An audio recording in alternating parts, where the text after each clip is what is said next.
We work to create a world that's free of infectious diseases. We work to make sure that no infectious disease is left unchallenged.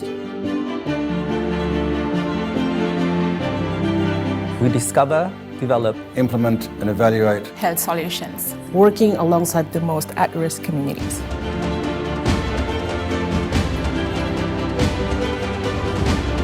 Doing so ultimately builds a healthier, safer world for everyone.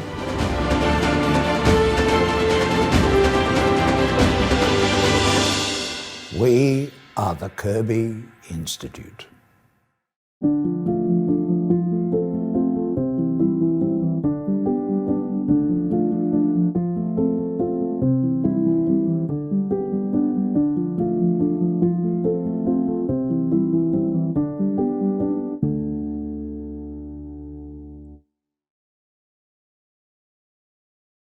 Hello, everybody in the room and everybody online. Thank you for joining us today at the Kirby Institute seminar series. My name is Andrew Grulich. I lead the HIV Epidemiology and Prevention program here at the Kirby Institute. Before I start, I want to acknowledge the traditional custodians of this unceded Aboriginal land, the Gadigal people of the Eora Nation, and pay my respects to their elders past and present, and any Indigenous people who might be joining us today. Some housekeeping to start with. As usual for a Kirby seminar series, we have some presentations and a Q&A today. If you are joining us online today, you can ask questions throughout by clicking on the Q&A icon at the bottom of the screen. For our live audience, a show of hands during the Q&A session at the end will assist us to ask you to get up to the microphone so that your questions can be heard by the online audience. So the seminar is going to present today on the prevention and treatment of anal cancer researchers. And we're really fortunate today to have, well, really the undisputed world leader in this field, Professor Joel Palefsky. So thank you, Joel, for coming. Joel is going to present on the ANCHOR study results and their implications. ANCHOR was a randomised trial designed to answer whether treatment of anal cancer precursors prevents anal cancer among people with HIV. After Joel, the Kirby Institute's own Dr. Mary Poynten will talk about the SPANC study, the study of prevention of anal cancer, which was a natural history study of anal HPV and associated diseases in HIV-negative and HIV-positive gay and bisexual men that provides data that can help contextualise the ANCHOR data and help us move forward in the prevention of anal cancer in Australia. I believe that for the online audience, the Q&A's field should now be open. You can ask your questions throughout and we'll get to them at the end. So I'd like to then introduce our first speaker, Joel Palefsky, who is Professor of Medicine and Infectious Diseases at the University of California, San Francisco School of Medicine in the US. Over to you, Joel. Well, thank you so much, Andrew. Thank you to everybody for inviting me here. I've been to Australia to talk tush many times over the last 10, 15 years. Each time it gets more and more exciting. So much has happened, and much of the progress that we have seen is due in part to the group sitting in this room, which have done some of the world's best studies on the prevalence and incidence of anal HPV infection and disease. So as we were talking before the webinar started, we're all really family here. And in fact, the anal world is a big family. Richard is the immediate past president of the International Anal Neoplasia Society, which I actually started many years ago. And it's just great to be here with my really great colleagues. So thanks again for the invitation. I'm going to be talking about the ANCHOR study, which I hope will be viewed as a seminal event in the anal story. And I think it's really great to talk about what it means, particularly in a setting like the Australian healthcare system, which is quite different from the one that we have in the United States, more like the healthcare system that I grew up in, since I grew up in Canada. So I think the discussions that we have will be quite relevant in a variety of healthcare settings. These are my disclosures. I've done, and I'm doing work now with a bunch of different entities that are involved in trying to create better therapies for anal high-grade disease. And I'm assuming that by this time this presentation is done, you'll understand why that is a real imperative. And I've also done some work on primary prevention for anal cancer in the form of doing some of the pivotal trials for getting the HPV vaccine approved for males. So the objectives of my presentation today are to understand the burden of anal cancer in different risk groups, understand the goals and the results of the anchor study, and understand the implications of the findings for clinical practice and guidelines. So, of course, anal cancer is a rare disease in the general population. Its incidence has been increasing quite steadily since the 1970s by about 2 to 3% per year. That's true in Australia, it's true in the United States. And it's also true in both countries that in the general population, this is predominantly a cancer of women compared with men. It's worth remembering that because many of us in this room are very focused on people living with HIV. And to some degree, in the minds of the public, anal cancer has become conflated with men who have sex with men. And of course, as we all know, they are a very high-risk group. But in fact, people living with HIV only contribute a fraction of all the anal cancers that are diagnosed annually around the world. So what we see here is a natural history study in a way, because there is no proven or implemented anal cancer prevention system along the lines of what we already do in the cervix.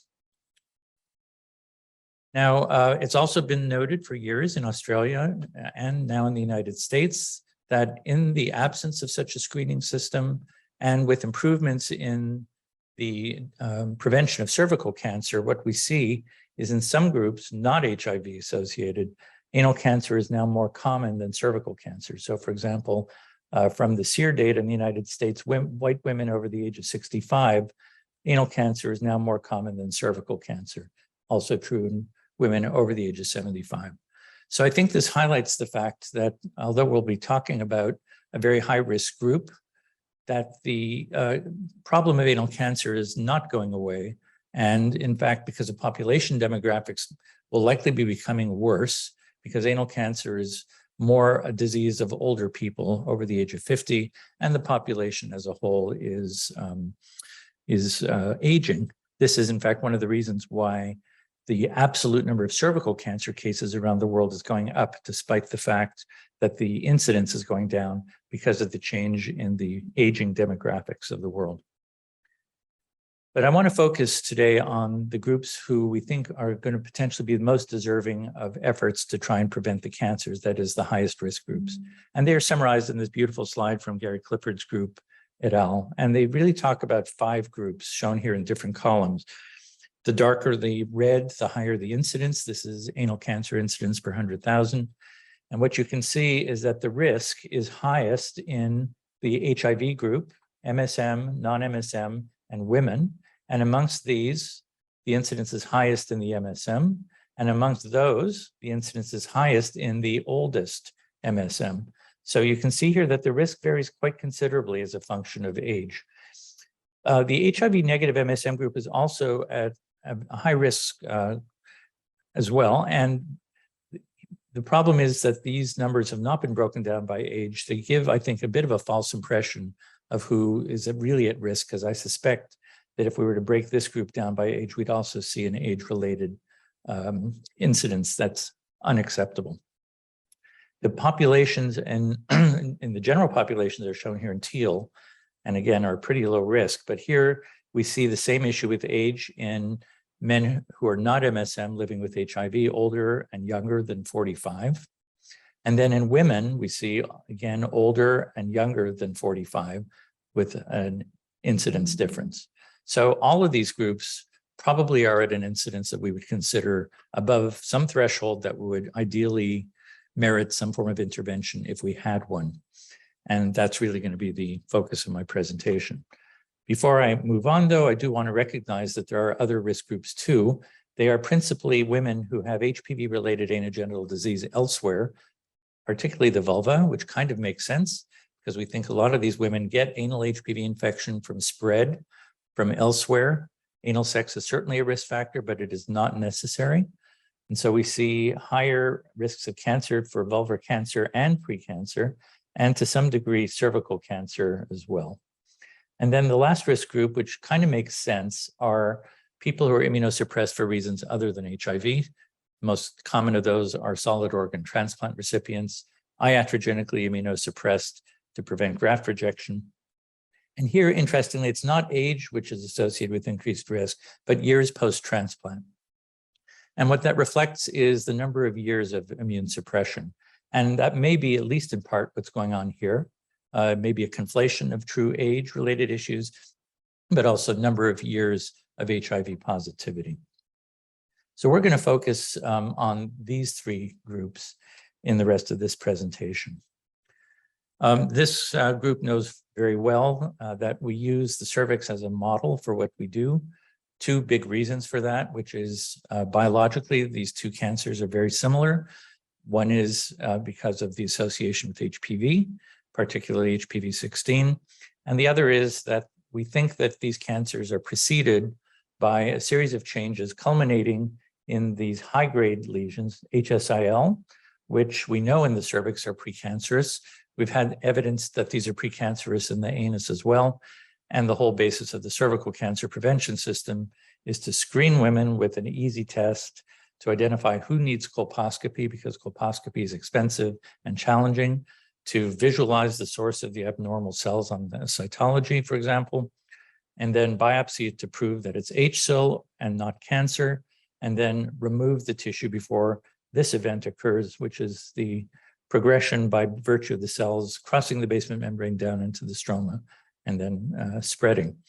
So we have data showing that this happens in the anus as well. So that opens up great opportunities to prevent anal cancer using an analog, not completely identical, but something similar to what has been proven in the cervix. So I started the Anal Neoplasia Cancer and Research and Education Center about 30 years ago at UCSF. It was the world's first clinic devoted to prevention of anal cancer. And we just went ahead with the assumption that the cervical model was going to work. We didn't know for sure it would, but we thought it was better to assume that it would until it was proven that it didn't, rather than only start when it was proven that it did. And the problem that we faced was that we were doing so despite the fact that it was standard of care. That creates all kinds of implementation barriers. We were still very, very busy, but we had problems in getting full acceptance for what we were doing. And the reason that it was not standard of care was not so much because people didn't think it would work, it's simply we didn't have the evidence. And we are in the era of evidence-based medicine. And so it was really important to prove that what we were doing was working. If you think about it, almost all my patients come in year after year and they don't have cancer. And firstly, nobody ever says, thank you, doctor, for my not having cancer. But I couldn't honestly look that person in the face and say, you can thank me for not having cancer. It's what I did that prevented it. I told myself that all those years. That's how we got from day to day. I believed it, actually, but we really needed the evidence. Now, before I go any further, I want to just address one issue that has come up periodically, and that is, as we all know, and as I'm going to show you from the anchor data, anal HSIL is extremely common. Only a fraction of people who have HSIL are going to progress to cancer. And so some people have suggested, why do all that work to treat anal HSIL when maybe it'd be better just to focus on finding early cancers, detecting them early and treating them, because we all know that the early cancers generally do pretty well from a survival point of view. And that is true. However, not all cancers are diagnosed early, only about 50% or so, depending on where you are.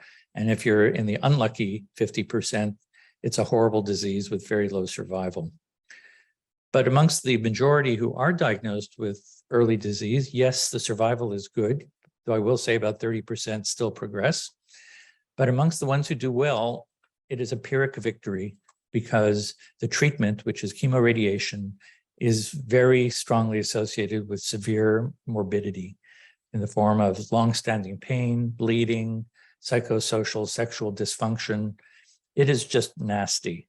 So I personally do not believe that it is a good strategy to try and find the cancers. And now we have some evidence that we can prevent them. And I think that's where we should be placing our focus. So that brings me to the anchor study, which is the anal cancer HSIL Outcomes Research Study. This is a cancer of the a study of the National Cancer Institute performed through the AIDS Malignancy Consortium. And we had 4 aims in the study.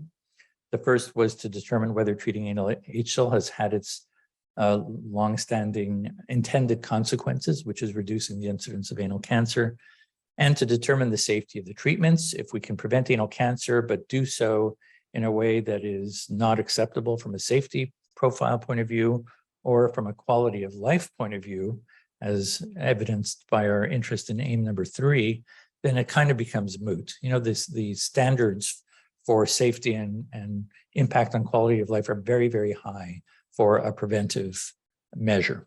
So you could also imagine that if you want to look at quality of life, there aren't a whole bunch of validated instruments out there that focus on the kinds of things that we're interested in, namely anal function, sexual function. You know, there are very good instruments for colon cancer, rectal cancer, but there was nothing for anal cancer. So we actually developed one from scratch called the Anchor Health-Related Symptom Index, or AHRSI, and looked at the impact and quality of life of what we were doing in the study.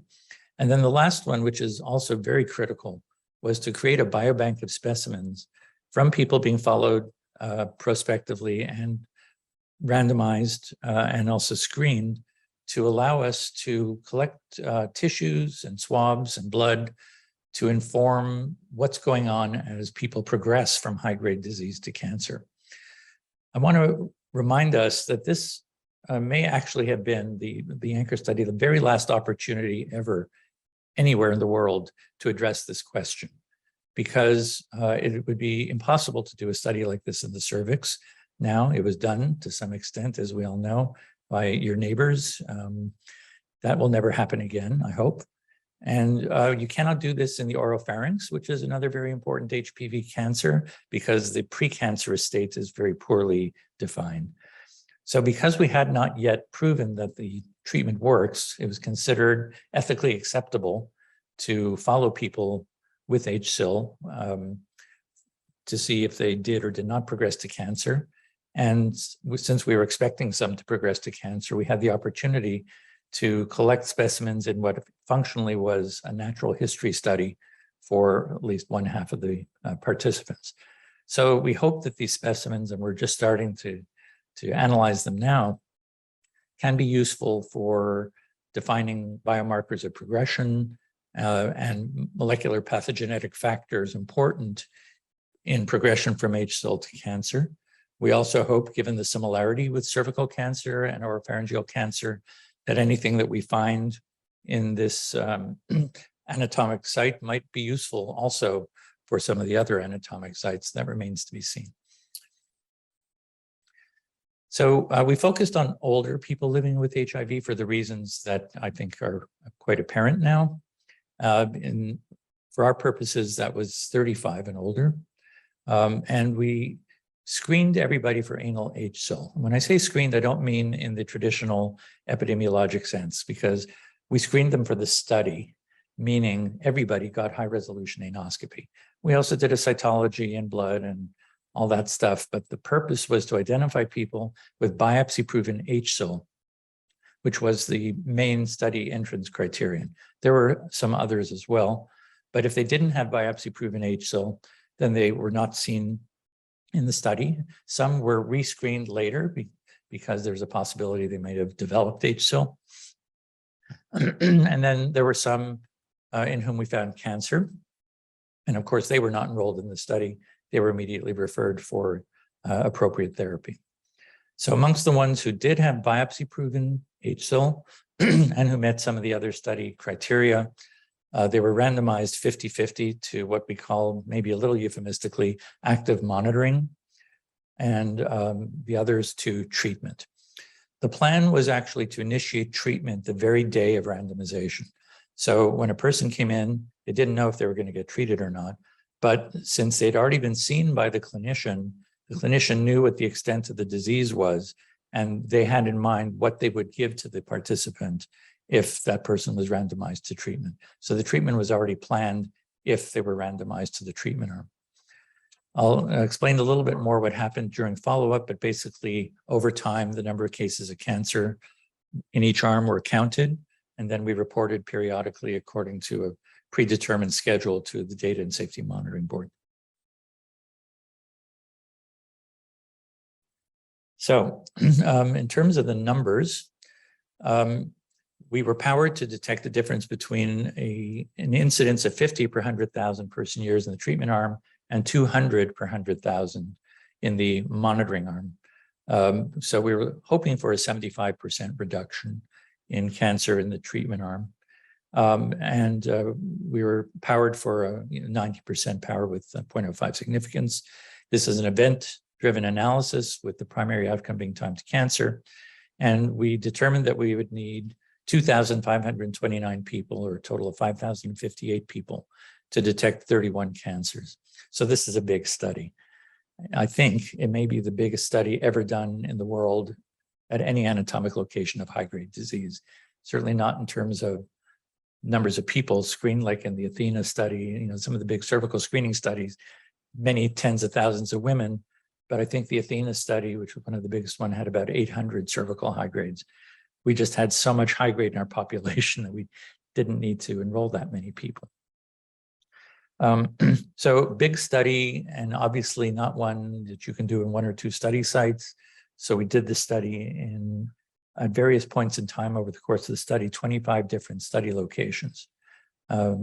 These are shown here on this map. They're in the kind of places that you might expect us to be, basically where there are large concentrations of people living with HIV. But we also wanted to mirror, to some degree, the demographics of the overall US HIV population to maximize our generalizability. And so I don't know if you're all familiar with the demographics of the HIV epidemic in the US, but they do vary from place to place considerably. So in San Francisco, for instance, most of it is MSM and mostly Caucasian.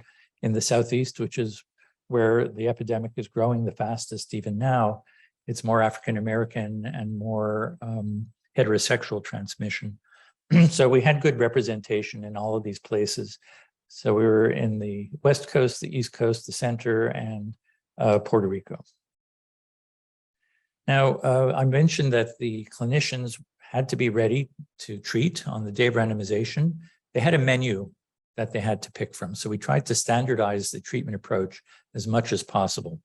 So the primary methods that they were allowed to choose from included ablation, targeted ablation in the form of electrocautery, mostly hyfurcation, or infrared coagulation, 2 topical treatments, 5-fluorouracil and imiquimod, and also excision under anesthesia. Basically, somebody who was considered to have so much disease that it was impossible to even try to treat them in the office.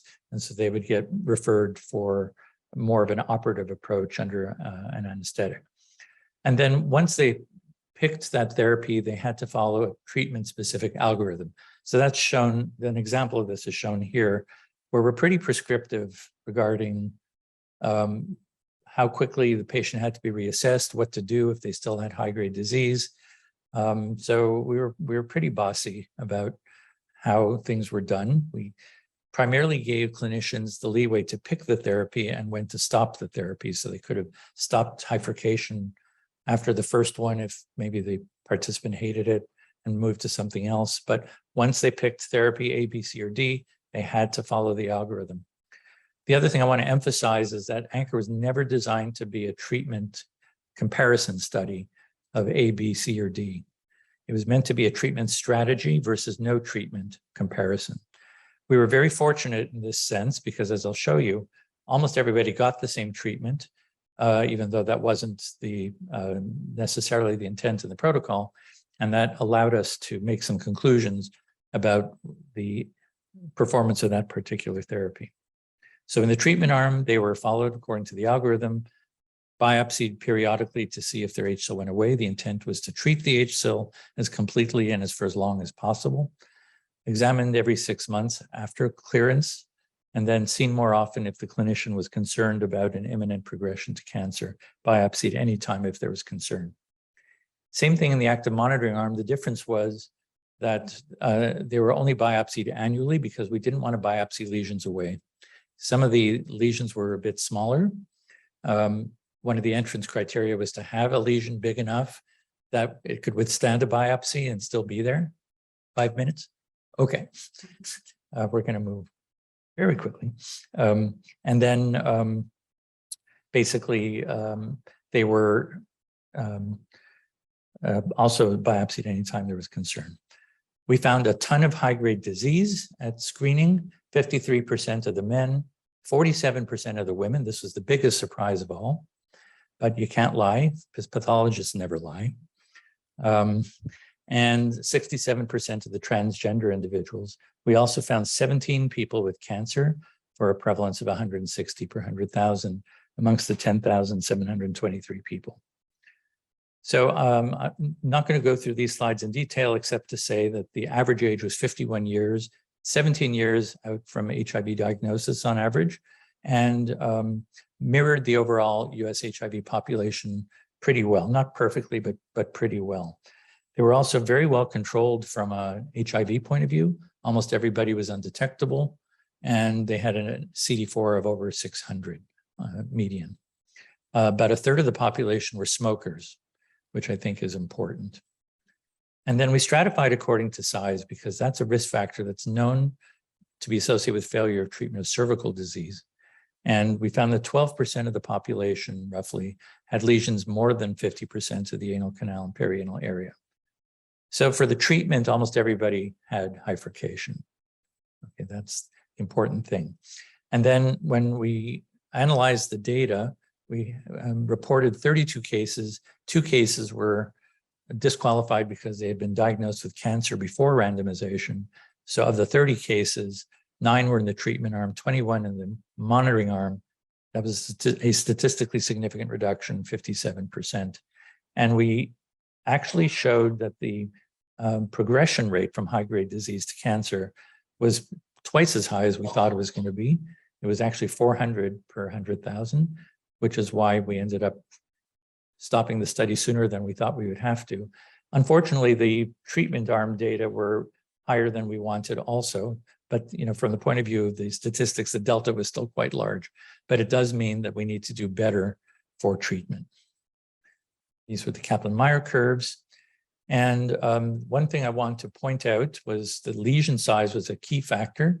Amongst the people who had bigger lesions, the hazard ratio was 5-fold, and it was 1,047 per 100,000 person years for the big lesions. So basically, the implications are that progression rates can be very high in this population. Treatment does reduce the incidence of anal cancer, and we believe that these should become standard of care guidelines, and we are in the process of writing them now for the CDC, and we fully expect this to become standard of care, I'm hoping, before the end of the year. We do need to improve in our treatment of anal HSIL, and we definitely need biomarkers of progression, because imagine the challenge of trying to treat more than half the population with HSIL. I think we have a bit of a handle on who's at higher risk, certainly the people with bigger lesions, and I think smokers too, and older people. Those to me are the 3 factors that would dictate perhaps the most close attention. We need to optimize screening algorithms because we can't do HRA on everybody. And we need to scale up HRA training programs because even in the best of circumstances, we're woefully underpersoned in HRA. And we need to talk about what these results mean for the other groups that I showed you on the Clifford's slide. So we're past this fork now. I think there's a whole lot to do. And we need to talk about how to implement the screening, training, treatment, and training programs. that are going to be needed once this becomes standard of care, because once it's standard of care, I think we're committed to doing this properly. So I'm going to stop here. I have more slides to talk about implementation things, but we can talk about those later as a group. So thanks very much. Thank you very much, Joel. We'll move on now to our next presenter, who is Dr. Mary Poynten, a Senior Research Fellow here at the Kirby Institute. Mary is a clinical epidemiologist who was project leader of the study of prevention of anal cancer and now leads to flow-on studies of anal cancer prevention in people with HIV and in women with previous HPV-related disease. Mary. Thank you everyone for coming, and I'd just like to start by acknowledging the traditional custodians of the land of which I'm presenting, the Bedegal people of the Eora Nation, and I'd like to extend my respects to elders past and present and to any Aboriginal or Torres Strait Islander people in the audience. Thank you for attending. So today I'm presenting on the SPANC study, the study of the prevention of anal cancer, and basically using this study to discuss the implications for a natural history guided approach to anal cancer. I have no disclosures. So today I'll give a very brief introduction to anal HPV and anal cancer because Joel's done an excellent summary of these. And then just talk about the natural history, firstly, of anal high-risk HPV in the SPANC study, and then a summary of the findings for the high-grade lesions in SPANC.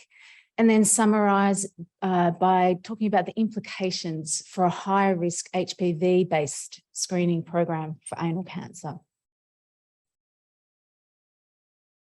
So as Joel has described, anal cancer is second only to cervical cancer in its association with high-risk HPV, with almost 90% of anal cancers caused by high-risk HPV.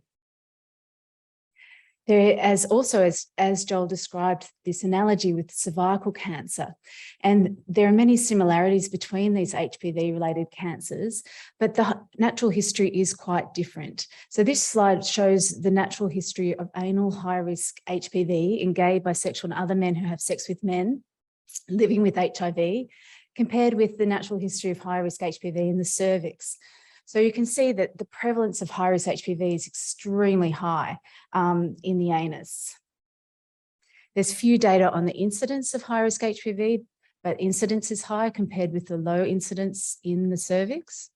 And unlike with cervical HPV, which peaks in the early 20s and then declines, we see that the prevalence of high-risk HPV does not decline with age, it stays constant. And about 60% of cervical cancers are caused by one particular type, HPV-16, whereas in the anus, in people living with HIV, it's about 70% are caused by HPV-16 and about 90% in people without HIV. Now on to the study of the prevention of anal cancer. This was a study conducted here in Sydney between 2010 and 2018.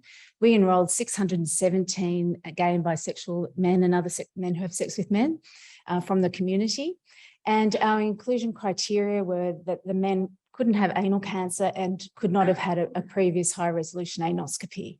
And like with Anchor, men were aged 35 plus.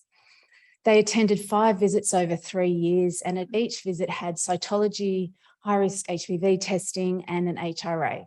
And we didn't routinely treat the high-grade disease that was found. We undertook active monitoring. 2/3 of our participants were HIV negative, with 1/3 HIV positive, with a median age of 50. And very few were vaccinated for HPV at baseline. We lost about 20% of our population at the first follow-up visit, but very little lost to follow-up after that. Men were really engaged with the study, and we had 76% of men attend their 3-year visit. This slide shows the prevalence of vaccine-preventable high-risk HPV. So these are the 9 types in the non-available vaccine. And as you can see, about 2/3 of men had at least one vaccine-preventable HPV at baseline. HPV-16 was by far the most prevalent type, with about 30% of men having HPV-16 detected at their baseline visit.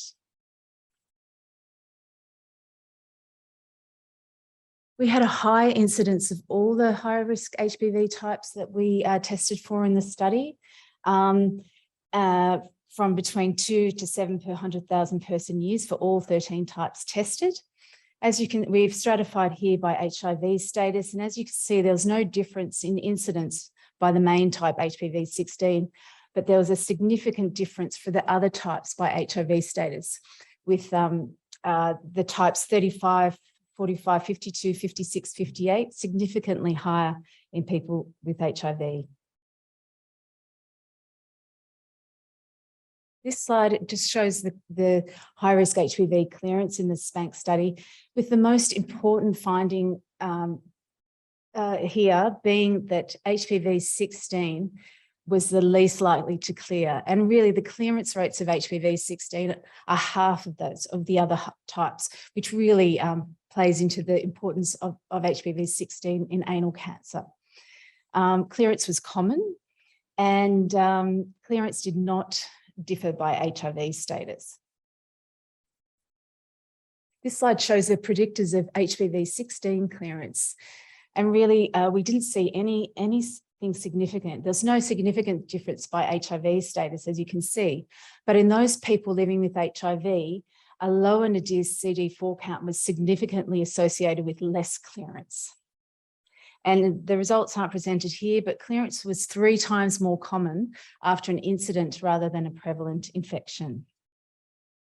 Looking at the other high-risk types and predictors for clearance of those, again, there's no association with HIV status, but in those people living with HIV, having evidence of some severe immunodeficiency was significantly associated with less clearance. And again, like HPV-16, the post-incidence clearance was much more frequent than the post-prevalence clearance. We, like Joel, we found a very high prevalence in men when they were enrolled in the study, with 1 in 2 HIV-positive men and 1 in 3 HIV-negative men having prevalent high-grade disease. And we found a high incidence as well. So about 1 in 10 men per year developed an incident lesion during the study. And this was significantly associated with being younger, with having some prior anal disease, and particularly with persistent high-risk HPV infection. We found that clearance also was common, and again, just emphasising that this is spontaneous clearance because we didn't treat the lesions. So about 1 in 5 lesions per year cleared spontaneously. And this was associated with being younger, by having a lower grade lesion, having a smaller lesion, and having no evidence of persistent high-grade infection. And again, like the high-risk HPV, clearance is twice as common after incident disease than prevalent disease.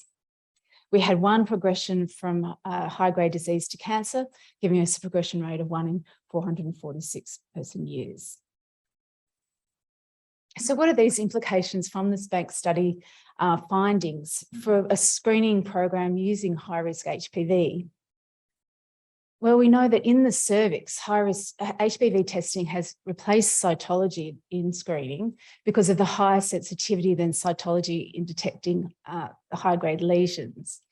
The thing with anal disease is some high-risk populations, GBM, people living with HIV, have very high HPV prevalence. So we really need to differentiate which of these infections are going to be associated with disease. What is important is that HPV-16 really stands alone, which is very different from the cervix where HPV-18 has a large role. And it stands alone, it's got a low clearance and a high cancer risk. Whereas in people living with HIV, we need to consider the other high-risk types because they're significantly higher and significantly associated with cancer, and that clearance is less common in those who've had some sort of severe immunodeficiency. So the big question is how we should screen for anal cancer precursors. In some settings, they use anal cytology with a reference of any abnormality, which has acceptable sensitivity, about 80%, but low specificity. Some people have advocated to perform a high-resolution anoscopy on all of those at risk, but this is not practical at the population level. And now onto high-risk HPV testing, which has very high sensitivity. And so if you had a negative test, you could reassure your patient and routinely rescreen them sometime later, but it has very low specificity. So it means you really need some sort of triage test to decrease the number of false positives and people being referred for unnecessary HRA. And this could be the addition of a cytology triage test, or it could be specificity could be increased if you retest at 12 months for those non-HPV 16 types to exclude those acute infections that are just going to resolve spontaneously. So this brings us that we do have those different considerations for those who are the first testing to the retesters, because as we've shown, you have this high rate of incident infection and disease resolving spontaneously. And people who are having their first test will have a higher proportion of chronic infection and thus a higher cancer risk. Whereas the follow-up testers will have a higher proportion of acute infections that will resolve. We feel that the special role of HPV 16 means immediate referral for HRA is warranted. And in those people who are non-immunodeficient, you could consider only testing for HPV 16. It's important to note that no HPV tests are licensed for use in the anus at present. So progress in this field will require licensing of these tests.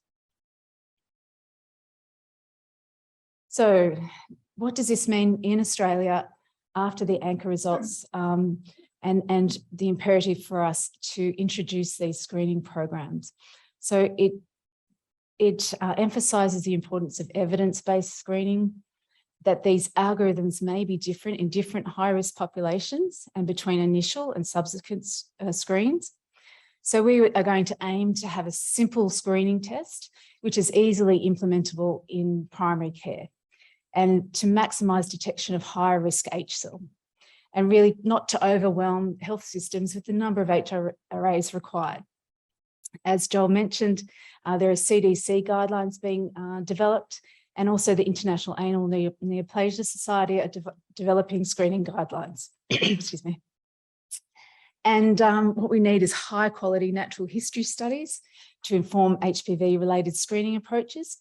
And the SPANK study has raised some hypotheses, and the anchor control arm is an opportunity to advance this field. I'd just like to acknowledge my colleagues on the SPANK study, and I'd like to thank all the participants. And I'd also like to thank our funders, the Australian Government, the Cancer Council, and the Glendon Foundation. Thank you. So thank you to both of our speakers for great presentations, which really do highlight what a moment of inflection we're at in the response to anal cancer. It's an exciting time, slightly scary time in terms of all the things that need to change. The floor is now open for questions. If people in the room wouldn't mind making their way to the microphone, because then the audience online will hear it as well. I don't think there are any online questions. There is somebody who's asked to be unmute, but I don't think we can do that. If you want to ask a question online, you do need to type it in the chat, please. So our first question, if you could introduce yourself when you come to the microphone, thanks. Hi, it's Tony Kelleher from the Kirby. Joel, thanks very much. It was a great talk. I was just wondering, reflecting on some of the data that Mary presented, whether you saw any difference in the rates of response to therapy or the rates of recurrence by CD4 count or by particularly nadir CD4 count? So there's two kinds of response to therapy we can consider here. One is failure to prevent progression to cancer, and the other is where we saw HSIL regression. We haven't had time to talk about that, but just like in SPANK, we did see a proportion of our participants with some regression. We can't really answer with any definitive data the progression to cancer issue because we had a total of 9 people. We think we have some idea about why they may have failed, but it's not a rigorous analysis. We will plan to use the anchor biorepository to look at some of those factors that predict regression, such as the HPV type, such as CD4 level, and some of the other factors that we collected. I don't know so much about regression, but again, I'm a big believer in smoking as a risk factor for progression. And, again, we're not fully finished with some of our analyses of progression to cancer, but smoking probably is going to end up being an independent risk factor. I'm very passionate about talking about that because it is one of the modifiable things that we can do. About 60% of the people who progressed to cancer were smokers in our study. Thanks. Hi, Joel. Thank you for coming. I'm Penelope Lacavalieri. I'm a colorectal surgeon here in Sydney. As a surgeon, I'm particularly interested in the adverse effects or adverse events in the treatments that you had. And in particular, not only if you found any difference between the non-treated and the treated, of course, because the non-treated didn't get a treatment, but in the ones that had the treatment, was there one that was associated with more adverse effects? And is there anything that I need to look into? So firstly, we had deaths in both arms, but none of them were related to the study. In the treatment arm, we had a very small number of study-related serious adverse events. We had only 7 out of the many thousands of procedures that we did. And these were primarily pain. We had an abscess. We had some bleeding, but they all resolved within a couple of weeks. And we had, in the monitoring arm, which reflects the morbidity associated with biopsying, only 1. So very, very low rates of adverse events. We had quite a few grade 1 and 2 serious, non-serious adverse events, but these were expected. And what I haven't had time to talk to you about is our quality of life data, which basically showed that within a few weeks, people returned to baseline as far as their functioning is concerned. So when we use bifurcation, which is the primary method that we used in the office, it was really well tolerated. And I see patients in the anchor clinic for non-research studies as well. And many of my patients get up after the bifurcation and go to work. It's really a very well tolerated procedure.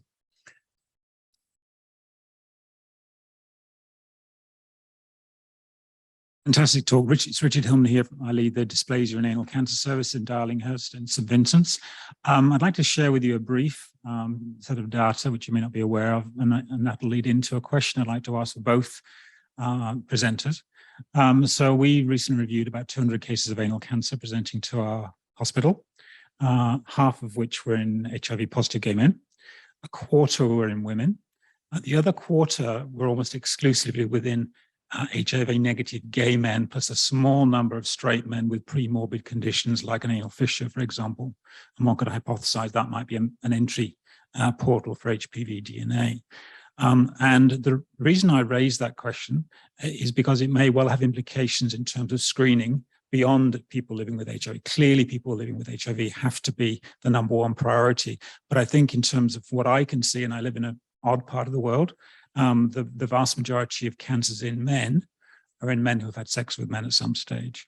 I'm not aware of any data to that degree of granularity in the epidemiological field, because I think there are all sorts of problems collecting those data in the field. But I wondered if any of you on the panel were.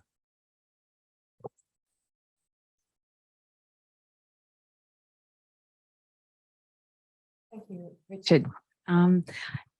I think, as Joel pointed towards, with the risk scale for anal cancer, that has not been differentiated by age in HIV-negative gay and bisexual men.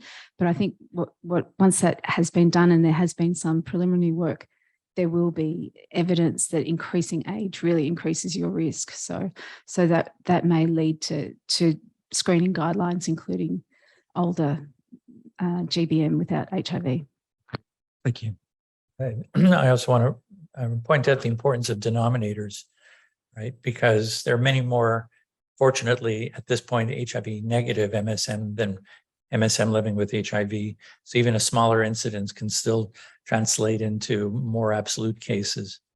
And again, most of the cases, probably more than 80% overall, are in putative low-risk populations. Very low incidence, but that's where the cases are actually coming from. Thank you. Joel, I might ask you a question from one of our online audience, David von Bockel, who's an early mid-career researcher here at the Kirby, interested particularly in health economic analysis in this field, actually. But David is asking, in ANCHOR, was the size of lesions related to any predictors? And he's wondering in particular about HPV-16, but were there any other predictors as well? So we're just starting to do this analysis now. As I mentioned, 12% of the population had lesions over 50% of the size of the anus. That's enormous, okay? If you had a lesion that was 40% of the anal canal, which would have been lumped into the other 88%, that would still be enormous. So it's a little bit difficult to be very precise. I think, honestly, you know, it's probably best to categorize lesions into little and big, you know. I do think that we will end up with a strong association with HPV-16, but we haven't analyzed the data yet. Okay, we only have a couple of minutes left, and we did make you rush over your end slides where you were going to tell us about the screening development. In a couple of minutes, can you talk to us about the next steps? Sure. The challenges are going to be huge. It's what she said. Yeah, the challenges are huge. I think the clearest thing is, as Mary said, the negative predictive value of a negative test. That is undisputable. Unfortunately, it's not very helpful because it's so rare. The issue is really going to be to find a screening approach that truly cuts down on the number of HRAs. And having HPV-16 is probably a very good way to do that, because only in our populations, about a third or so are HPV-16 positive. But as you unfortunately also pointed out, in the HIV-positive population, we can't relax about the others, probably relax a little more. And so having a persistent HPV is a reasonable approach to go for that. In the guidelines, which are not finalized yet, we are probably going to end up doing a variant of the approach taken to screen for cervical disease in HIV-positive women, where we have guidelines for cytology only, which is not preferred, or cytology with co-testing, which is the preferred approach. In the US, we're still very slow on doing primary screening with HPV. I think your approach of doing primary screening with HPV with cytology co-testing makes more sense, frankly. But in our setting, it'll probably be a combo, where possible, of cytology plus HPV. HPV-16, as you suggested, goes right for HRA. And then obviously if they have HSIL, but if they have a non-16 high-risk HPV type or ASCUS, then they go for HRA after a follow-up period and repeat positivity. Still, we're still going to get flooded with HRAs no matter what we do. And, you know, what I've been telling people is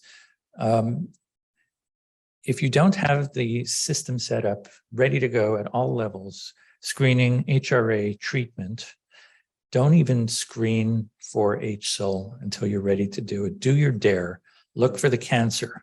Everybody needs a DARE no matter what. But you're in a terrible position if you screen and then you don't have something to offer the person with an actionable test result. So I don't think that's ethical myself. So, you know, in my opinion, in settings where you can get fully set up, that's the place to do it. If you don't, but you know you need to, do your DARE and work as hard as hell to get everything ready. And that includes having people who are fully trained in treatment. I know, you know, the focus has not been on treatment in your studies here, but I think it's time to bite the bullet because there's no point in doing any of this if you want to prevent anal cancer without doing the treatment.